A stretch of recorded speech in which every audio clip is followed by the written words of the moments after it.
The Deltarune Trio. There are a lot of colorful characters in this series of game chapters. However, I figured I'd zone in on the main three, their dynamics, and see what I'm drawn towards. Now, whoever people prefer is subjective, but I figured I'd explain my thoughts on them, because they're fun characters, and the friendship's infectious. So for a start, there's Chris. They are simultaneously the character we know the most about, and know the least about. We place the soul in them, but it's specifically the soul. A lot of the time, Chris is trying to rip that thing out of their body. The stuff Chris says is stuff that they would say, but we are influencing their choices. We rarely see what it's like for Chris to be totally in control.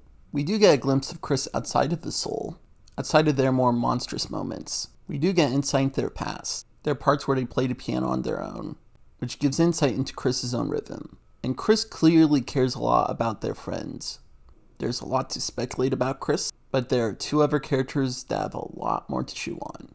Susie's an interesting case, as she's the one that basically goes on an arc throughout the series. She starts out as a school bully which most don't want to mess with, who even acts as a minor antagonist for a period of time, before later joining the team. It's evident in gameplay when Susie originally wouldn't even listen to your commands, and just attack enemies. Interestingly enough, in the next chapter, she actually plays a part in the other characters getting more free will, rather than just leaning on Chris for actions, opening up her and Raul to more actions of their own. She has the tough girl facade, but as the games go on, it's more evident that it's a facade. A rough exterior, but she desires connections and to be close with other people, like within the trio or Noelle. It's especially notable at the end of chapter 2, when she still hangs around town and even stays over with Chris to watch movies. In some sense, she acts more like a main character than Chris. And to be a bit feminist, fine to have a little bit of feminism in your diet. It acts as a reversal of the damsel in distress archetype, where rather than saving the girl from danger, she is the danger and could totally handle herself in combat, but you are saving her more from emotional insecurity to be more open with other people. Fun fact, one of the most iconic Tyrannosaurus specimens is called Sue. It makes me wonder how much that specimen was an inspiration for Deltarune's Susie. Anyway, she's a good strong character, but there's one more to go over. Razzle.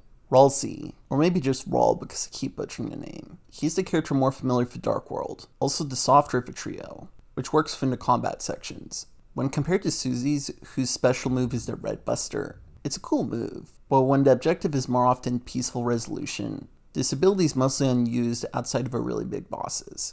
Meanwhile, with Raul's healing and pacify, well yeah, we could always use some healing. And pacify? Yes. He plays a part in making Susie more human, and getting to Chris on a deeper level. Something that solidified these guys for me is in chapter 4, where he's already getting confronted for keeping secrets from others in the trio. Like, can't really blame someone for keeping secrets, especially if they could get hurt.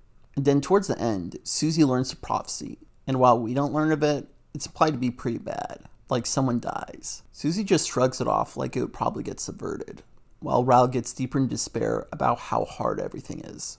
I find it interesting while Susie's presented as the stronger one. She's the one who's more in denial here and deflecting the pain, while Raul, who's presented as the softer one, is actually accepting the possible fate and holding on to it. He even apologizes for seeming to make it about him, which is okay, man. People should be allowed to be a little selfish at times. And through the choice selection, it feels obvious to tell Raul it's okay not to smile sometimes. You don't need to hold anybody. This guy has a lot of stakes. While Chris and Susie get to return to Light World and casually go to school, this guy has to hold everything together with an entire Dark World kingdom and a possible prophecy. Deep down, he's probably the strongest of the characters, and I think is my fave of them. There could be a bit to speculate who lives and dies, possibly takes Chris's heart. Maybe Raul could join the Lighters in the Light World. Anyway, what are your takes on the characters? Which are your favorite? Feel free to let me know, and cheers.